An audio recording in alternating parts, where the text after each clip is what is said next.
The O Cannabis Conference and Expo returns to Toronto June 1st through the 3rd, and there's still some good booth locations available. This exciting event is free for cannabis retailers and will feature Tommy Chong receiving a Lifetime Achievement Award at the O Cannabis Industry Awards.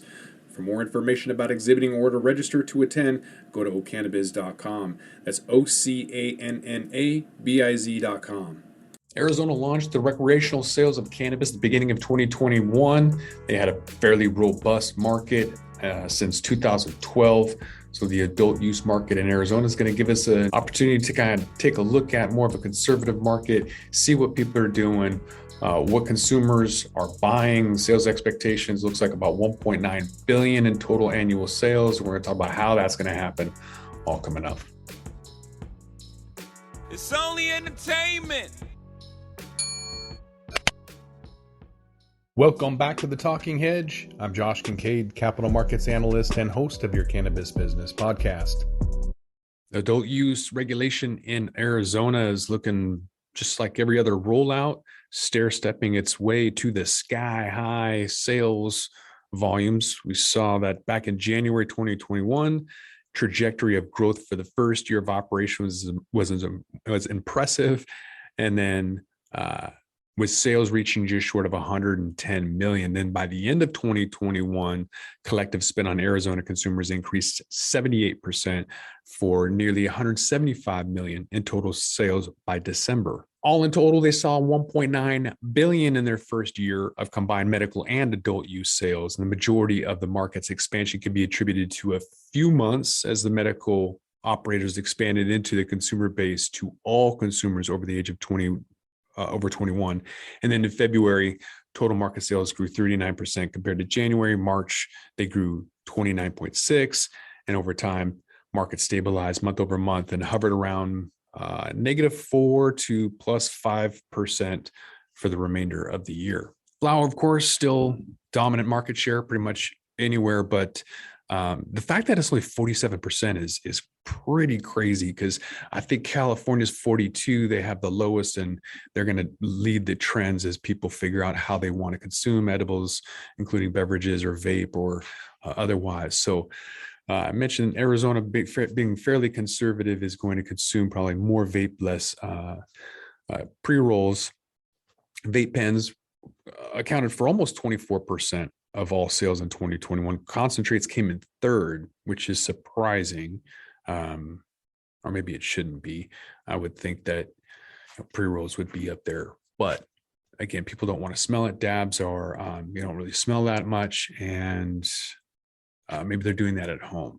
So concentrates accounted for almost 11% of sales. Edibles, pre-rolls, and remaining categories made up market share of about 9% and 8% respectively. And flower kind of lost its market share fairly quickly, because it was up to 53% in January.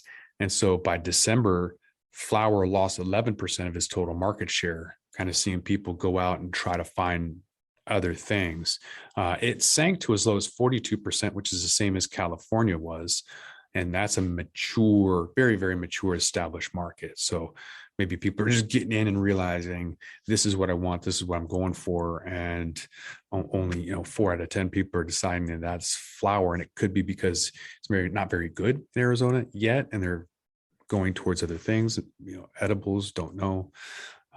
But that's a fairly low market share for a brand new established market. See how the prices have changed in the first year. Typically, they're stupid. $60 for a gram of concentrate, or $20 a gram of flower, $15 for pre-roll, just stupid prices. So beverages, they were at $16 a unit, decreased down to under 15.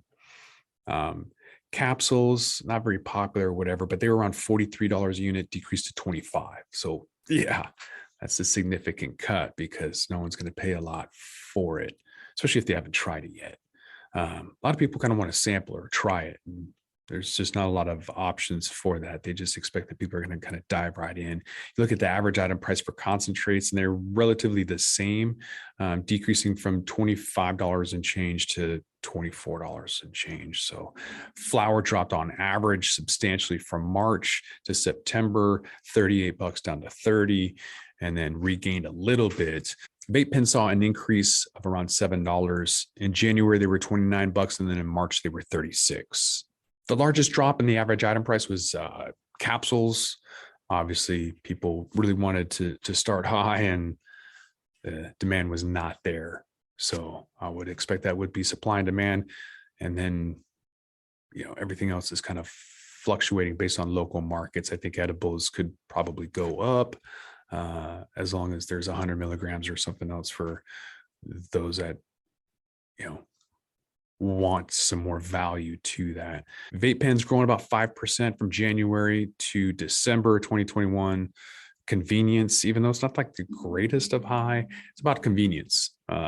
And so having something where you don't want to smell and still kind of wanting some type of effect is better than an edible that may impact your ability to communicate, interact, work. A vape is going to be light in the head, which isn't ideal for some, but for others that want to, still be able to interact and communicate and work, it's a decent alternative, I suppose.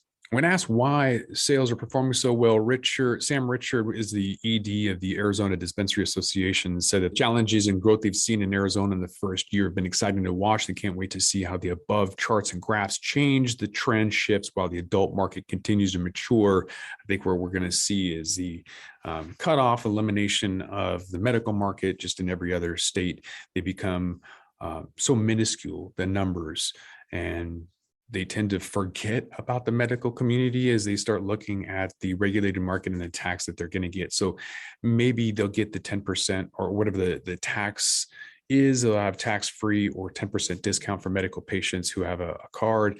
But just like we've seen in every other rollout, the cost of the card is not worth the discount. So most people don't renew their medical card. And I think we'll probably see the same thing happen in Arizona that we've seen in most other rollouts, which is a decrease in the medical sales as your regulations kind of take off. We'll just have to wait and see. With that, we're going to roll this one up. I'm Josh Kincaid. This is The Talking Hedge. Don't forget to like, share, and subscribe, or don't, and I'm out. Don't forget to smash that like button on your way out and check out these other videos that we've got.